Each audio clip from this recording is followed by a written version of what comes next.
Hello and welcome. This really is the last episode of Magnify 2020, our last debate also.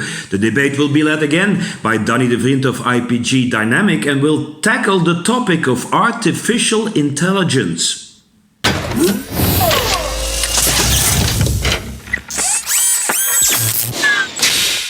Isn't it strange to call intelligence artificial? My telephone, who is filming this right now, is very intelligent. It's an agenda, it's an encyclopedia, it's a telephone, it's a photo camera, and it's a film camera. It's very smart. It's a lot smarter than I am. So does that mean that my natural intelligence is stupid intelligence?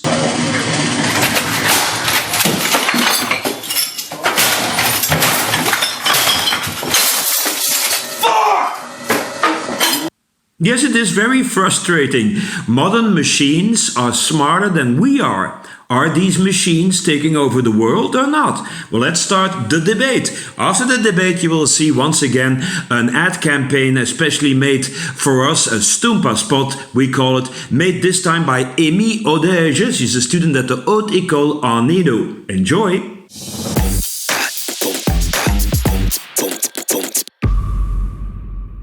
Nathalie, als we even kijken naar wat er nu in de Verenigde Staten gebeurt, een land dat, het scheelt op een paar stemmen iedere keer, waar eigenlijk twee blokken hebt, hè, kort door de bocht, de rode blok, les rouges et les bleus, c'est un peu comme chez Mediabrands, on a deux agences, il y a deux agences de ces couleurs-là, mais au fait, ce qui s'est passé quand on analyse et quand on voit les analyses qui sont faites par les joueurs là-bas, c'est qu'il y a une partie de la population, quand tu regardes par exemple les lecteurs de Trump, qui à travers les logarithmes des grands joueurs, des plateformes, et à travers aussi de plus en plus des tactiques programmatiques des autres joueurs de médias, ne voient qu'une couleur de médias. Au fait, eux, ils voient que Breitbart, ils voient que Fox News, ils voient que des choses qui sont plutôt de droite et qui projettent une vision des États-Unis qui est complètement diamétrale à ceux qui sont abonnés aux news qui sont bleus. Et au fait, d'où cette discrépance. C'est-à-dire, à un moment donné, les logarithmes donnent un echo chamber, un effet Droste, comme officiellement ça s'appelle, où Jean Sixpack qui ouvre son ordinateur reçoit que des nouvelles qui au fait amplifient ce qu'il croit déjà. L'autre côté du miroir n'est plus jamais injecté dans son quotidien, dans son vécu.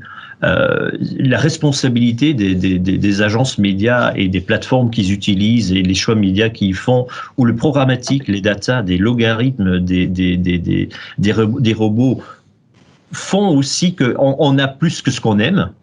C'est quoi la responsabilité là-dedans? Est-ce que ça doit être régulé ou pas?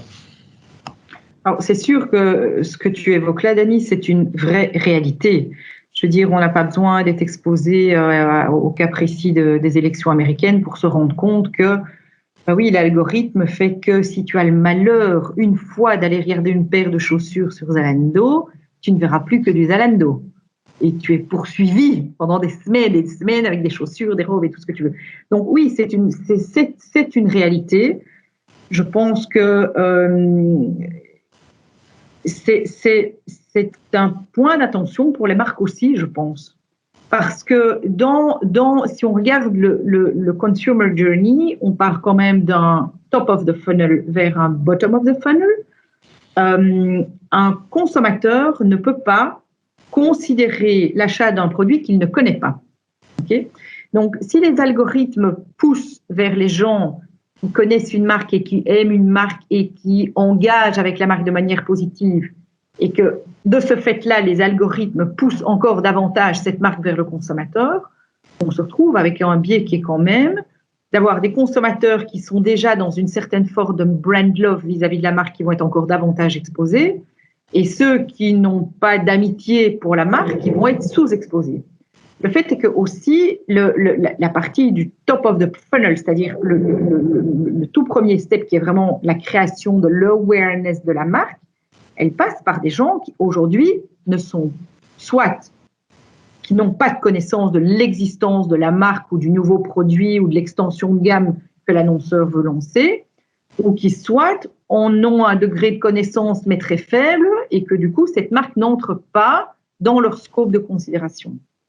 Et donc, le problème de l'algorithme, il est là, c'est que plus l'algorithme va être pointu et, comme tu le dis, Dani, amener au consommateur ou à l'électeur que du contenu avec lequel il est déjà en phase, tu te prives aussi, pas de consommateurs, mais de futurs consommateurs.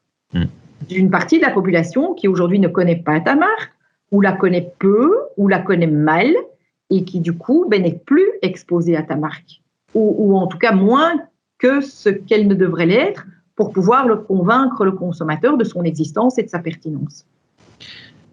Christine, comment tu vois cette problématique de programmatisation et au fait de ce bias consommateur, mais aussi lecteur, aussi consommateur de news? Alors, moi, ce que je constate, c'est que on ne peut pas faire connaître une nouvelle marque sans s'appuyer sur les médias locaux classiques. Honnêtement, il y a peut-être des marques qui ont réussi à faire ça, mais moi je n'en connais pas.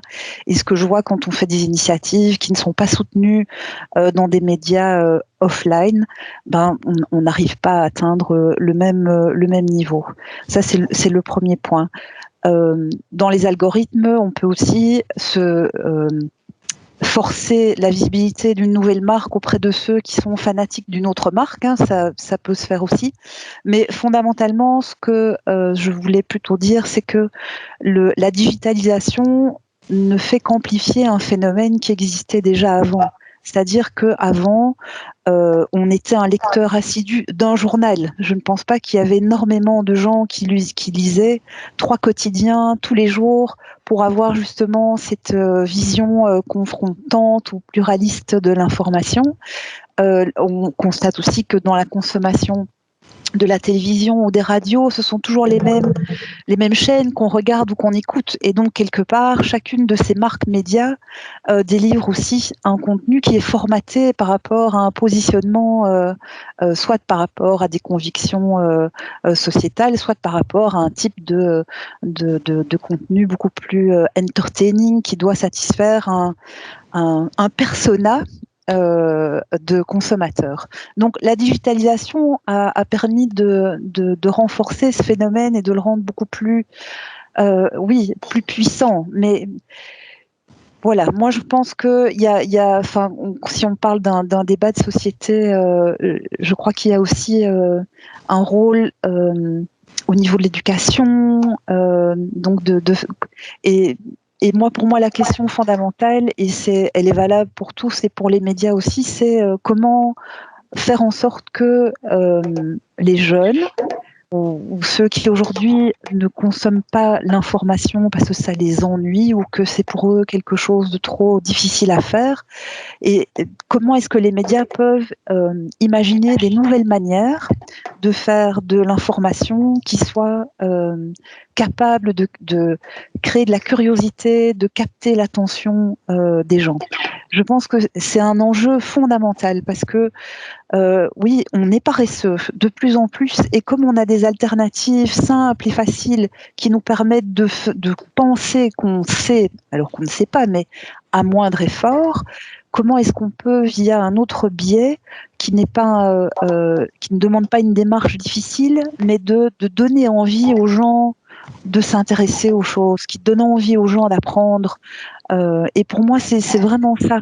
Notre enjeu de société aujourd'hui, et qui doit mobiliser tout le monde, les médias, les parents, les écoles, les gouvernements, enfin tout le monde. Wim, hoe gaan we dat doen? Wel, ik ben blij dat je heel blij dat je dat zegt, want inderdaad, vroeger hadden we dat ook. Hè. Ik herinner mij, als ik heel klein was, was er een krant in het Gentse, die noemde De Vooruit. En dat was een heel linkse krant. Hè. En het leven was heel simpel, want je wist, als je De Vooruit kocht, dan had je het nieuws op de radio en dan had je hetzelfde nieuws in De Vooruit, maar vanuit een heel andere invalshoek. En het was alsof dat er daar een heel andere wereld was dan de wereld op de radio. Hè. Dus wat er nu gebeurt met algoritmes, dat is alleen maar de versterking daarvan. Dat is helemaal correct. Wat het gevaar is, en zeker naar jongeren toe, dat is natuurlijk, vroeger las je De Vooruit als je dat wou, maar de filter of de bril waardoor de vooruit naar de wereld keek, die werd geniveleerd door het nieuws op de radio, het nieuws op de televisie, die minder gefilterd waren. Hè? En vandaag met die algoritmes heb je dat tweede deel heb je minder. En je kan met 1, 2 bronnen vandaag en met de echo chamber, ja, dan krijg je echt wel de indruk van, dit is mijn wereld en de wereld ziet er zo uit. En je hebt zelfs geen alternatieven meer die zich aanbieden, omdat je daar niet meer naar kijkt. Hè? En dat maakt het gevaarlijk, want het pluralisme dat we moeten hebben, dat is nu een beetje toch wel zeer erg vernauwd, omdat het heel gemakkelijk is om met 1, 2 bronnen volledig geïnformeerd te zijn, denk je, hè? Terwijl dat helemaal niet zo is. Maar je hebt wel geen nood meer om nog andere dingen te gaan... Je voelt de nood niet om nog andere stemmen te horen. En dat is... En nu klinkt het alsof dat een hele oude man spreekt, maar dat is niet de bedoeling. Hè? Maar ja, wij moeten ervoor zorgen dat we op een of andere manier die andere stem toch nog te horen krijgen. Hè? Dat is gewoon belangrijk. Een van onze maatschappelijke waarden is... Er is er recht van vrije meningsuiting en er zijn verschillende stemmen die je moet horen. En dus ja, de klassieke, traditionele, lokale, maakt niet uit hoe dat je het noemt, dat is een probleem dat de regulator niet kan oplossen. Dat is ook een probleem dat de adverteerder niet kan oplossen. Dat is een probleem van de mensen die content maken. En dat is een van hun verantwoordelijkheden is, hoe krijgen we het is ook een probleem van educatie van scholen. Hè. Die hebben daar ook een heel belangrijke rol in te spelen. Maar in een perfect world zijn de media en de scholen werken die samen om het belang van andere stemmen te horen, om dat te laten doordringen. François, toi qui représentes quelques marques de médias qui sont très vieux, très anciens, qui ont été dans la fabrique des Belges depuis très longtemps, comment vous faites pour éduquer, rééduquer, continuer à éduquer une jeunesse qui lit beaucoup moins qu'avant, qui a beaucoup plus de divertissement en ligne qu'avant? Comment vous pouvez, qu'est-ce que vous faites avec vos marques pour éduquer ces jeunes à prendre des informations d'une façon pluraliste et ne pas tomber dans le piège de echo chamber, parce qu'au fait, soyons très clairs, pour cette jeunesse, on peut leur reprocher beaucoup de choses, mais tous les médias digitaux sont contre eux, au fait. Ils leur aident à tomber dans ce piège du echo chamber. Oui. Ja. Question de fin. Oui. Écoute, d'abord, nous, on a beaucoup de programmes avec les écoles. C'est sur toute la presse. C'est dans la fédération, on fonctionne avec pas mal de programmes. Mais je ne suis pas tout à fait sûr que ce soit là l'essentiel. Je crois que l'essentiel, c'est d'avoir une offre de contenu qui correspond à ces centres d'intérêt et ces manières de s'informer. Il y a une question de langage et d'angle dans la manière dont l'information est traitée. Ce que je constate, c'est que je crois qu'on a plus de jeunes qui lisent aujourd'hui qu'on en avait avant, grâce aux médias digitaux. Je vois aujourd'hui, on touche je crois, 800 000 lecteurs par jour sur Internet. C'est incroyable du côté francophone. Et donc, évidemment, les sports sont plus pour les jeunes, mais il faut bien traiter les sports, parce qu'après ça, il y a toute la violence dans le sport et compagnie. Donc, je crois que tout est dans la qualité.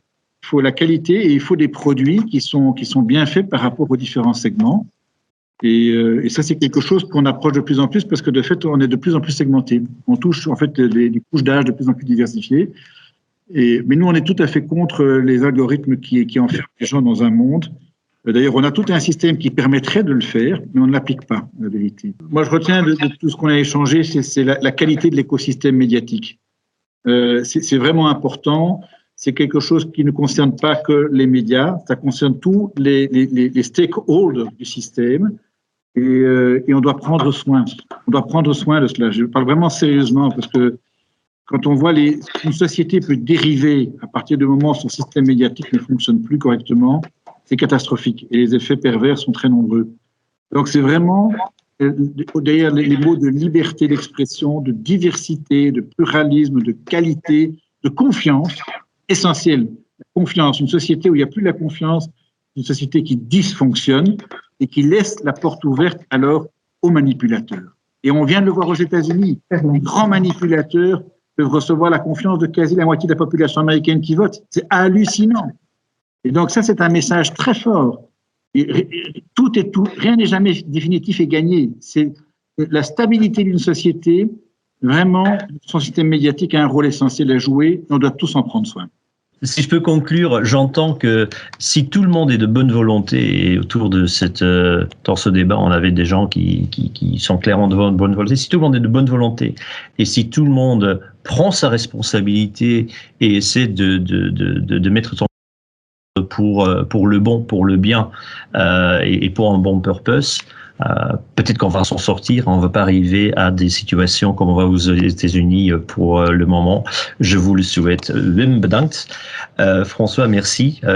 Christine a dû nous quitter il y a quelques minutes. Nathalie, merci beaucoup. Je vous souhaite un très très très bon week-end et je suis sûr que ce débat, il n'est pas fini. On va encore en reparler plus tard. Il est très passionnant. Merci. Merci beaucoup. Merci à tous. Excellent bon week-end.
So that was it for this year. This is the end of a very unusual edition of Magnify, our yearly media magazine conference in a very unusual year. Everything you have seen and heard here will be published in a booklet, a comprehensive summary, of course, put out in print. And we hope to see each other in person next year. So take care and let's hope for a better new year. Goodbye. Hello. Bye. Hello. Bye. Hello. Bye.